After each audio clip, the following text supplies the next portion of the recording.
There's a lot of talk in our conservative movement about immigration. There are some conservatives who reject all immigration, legal or otherwise. They argue that immigrants, regardless of whether they're legal or illegal, high-skilled or low-skilled, take away American jobs and compete with American workers, thus lowering wages. Some even say that America is a crowded country and that we have too many people living here. This is becoming a crowded country, and crowded countries are ugly, unhappy countries. But here's the thing, all of this is just wrong. First, America is far from a crowded country. America's population density is just 87 people per square mile. Compare that to beautiful and rich countries with vast open spaces like Switzerland, where over 500 people per square mile live, or Israel, where over 1,000 people per square mile reside. In other words, the United States could see the population double, triple, quadruple or more, and it would still be less dense than not just Switzerland and Israel, but also Germany, the United Kingdom, and many others. Second, decades of economic and social research shows immigrants, especially legal high-skilled immigrants, benefit native-born Americans by being entrepreneurs, innovating, and bringing new skills into the country. What would the United States today look like without immigrants like that amazing German brainchild, Albert Einstein? What about the scientists who created the treatment for AIDS, the Taiwanese David Ho, or Alex Trebek, the late host of the show Jeopardy, who immigrated from Canada? So how exactly do so-called high-skilled immigrants affect the economy? How do they affect your employment prospects and your well-being? Before we seek to fix the system, we have to understand the system. To become a citizen of the United States, an immigrant must first become a permanent resident. This is the so-called green card.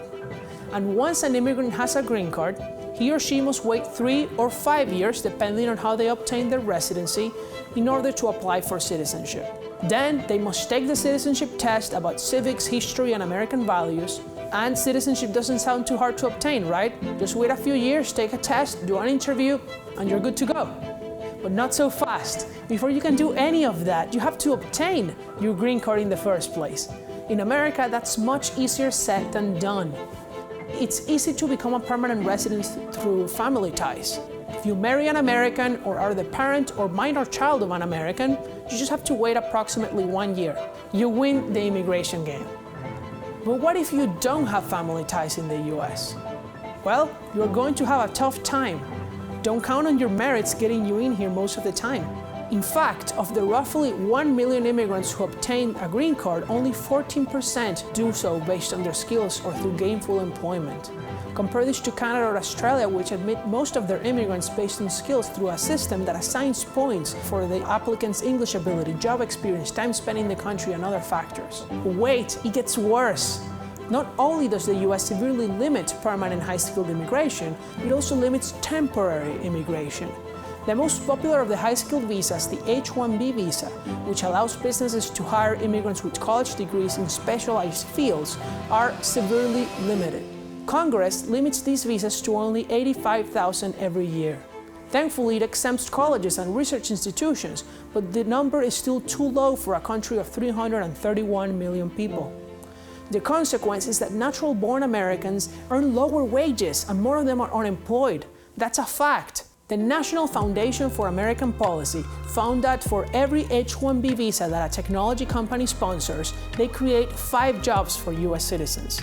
Dr. Britta Glennon of the University of Pennsylvania, a specialist in high-skilled immigration, looked at previous H-1B visa restrictions in US history and found that when the number of these visas is reduced, American companies hire fewer Americans and offshore their operations to China and Canada, among other countries. Americans agree.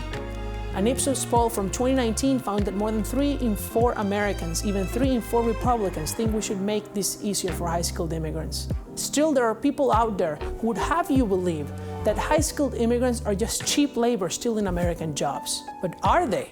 Immigrants on H-1B visa have a median salary of nearly $100,000 a year, and that was in 2019, much higher than the average American, and higher than workers with similar experience in the same occupation and area of the immigrant. That doesn't sound cheap to me.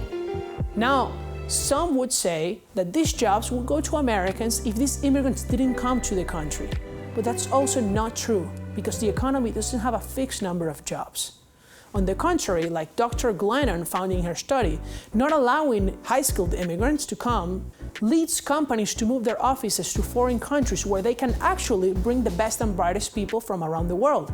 Why have your office in New York and not being able to bring your executive when you can have it in Toronto and do everything you want? We should want those people here so Americans can get more jobs and we can compete against other countries. As economist David Card explains in his research, a larger workforce means that businesses find it more profitable to expand and hire more workers. One way to think about this is that a growing population not just adds another worker, but also adds another consumer. In the end, the net effect on jobs is close to zero. This is why the massive entry of women into the workforce didn't take away jobs from men, and why America, before the pandemic, with 330 million people, had more jobs than at any point in US history. A very important natural experiment of this thesis occurred right here in America, when a wave of tens of thousands of Cuban refugees sailed in boats towards Miami in 1980. The number of workers in the city suddenly increased by 7%, a large unheard of increase in an American city population. If the people who tell you that immigrants steal your job and compete with you by accepting lower wages were right, we should have seen a significant response then.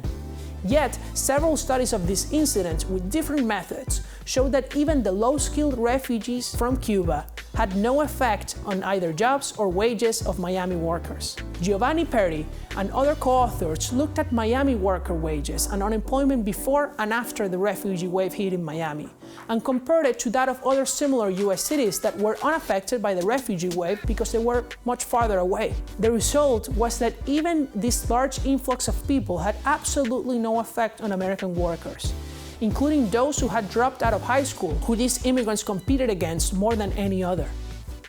When I said that the net effect on jobs and wages is zero, that is likely true only if the skills of the immigrants are similar to those of people already here. But the immigrants who come to America on H-1B visas or green cards sponsored by their employers aren't your average workers.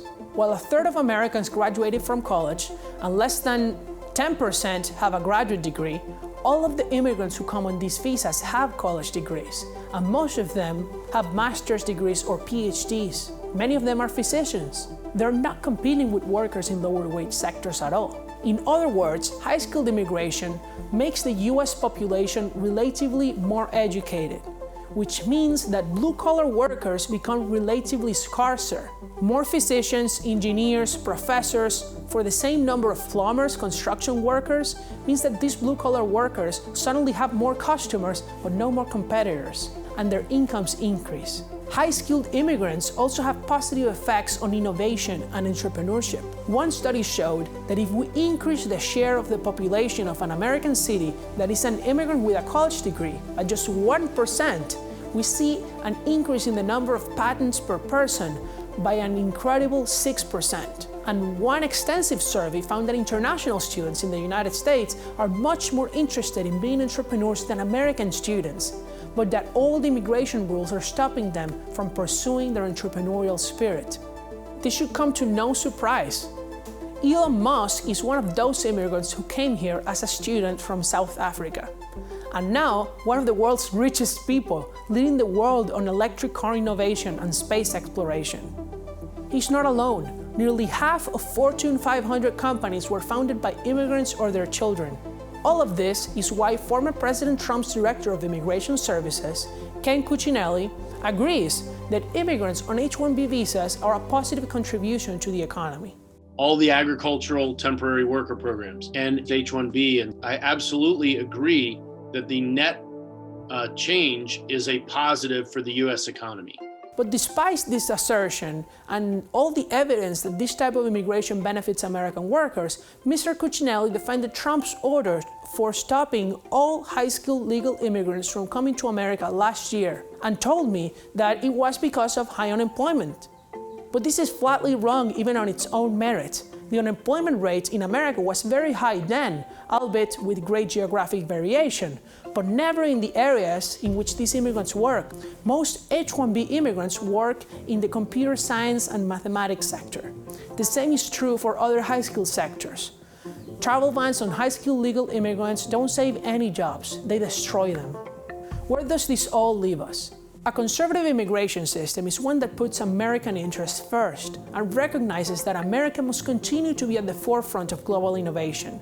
Admitting more high-skilled immigrants into the United States does just that by raising wages for American workers with less education and bolstering innovation and entrepreneurship.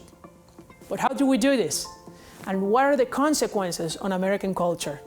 Make sure to watch the next 2 videos and explore these questions.